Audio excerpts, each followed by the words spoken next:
In tonight's Your Wallet report, more and more people are struggling to pay their medical bills as half of Nebraska's hospitals are in the red.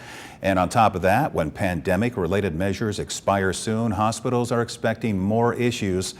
Megan Conway has a closer look. When the unexpected happens in life, a big medical bill could be a worrying thought. And recently, inflation has increased the hardships for everyone. But Bryan Health wants you to know help is available. We want to make sure that they're comfortable coming to get care, even if they think they can't afford it. We would never want someone to not seek out care because they feel they're afraid they're going to have a bill or something like that. Every year, Bryan helps tens of thousands of patients with financial assistance.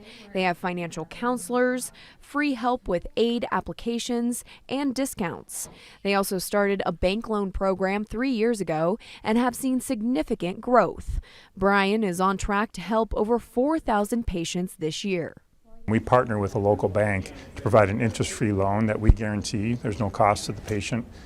We usually spread that out over 6 months or more, depending on the balance that they owe.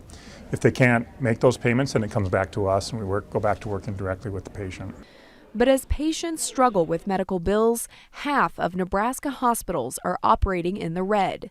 With rises in labor, supply, food, and drug costs, the Nebraska Hospital Association says costs have gone up more than 20% per patient from pre-pandemic levels. Patients are struggling to pay the bills. Hospitals are struggling with very small margins or even negative margins. About half of our hospitals are running in the red. At the same time, United Healthcare in 2022 posted their largest profit ever at $20 billion. So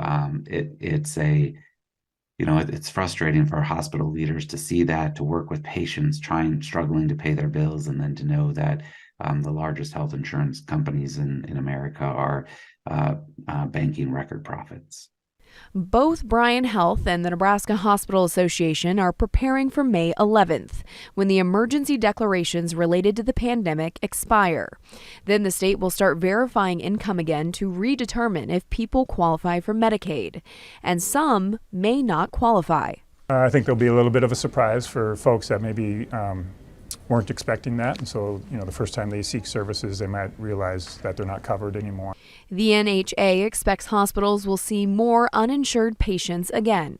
It will be a hit to hospitals' finances as well. They both say now is the time to prepare for that deadline by updating your information in the state portal called Access Nebraska and speaking with financial counselors. Reporting in Lincoln, Megan Conway, Channel 8 News.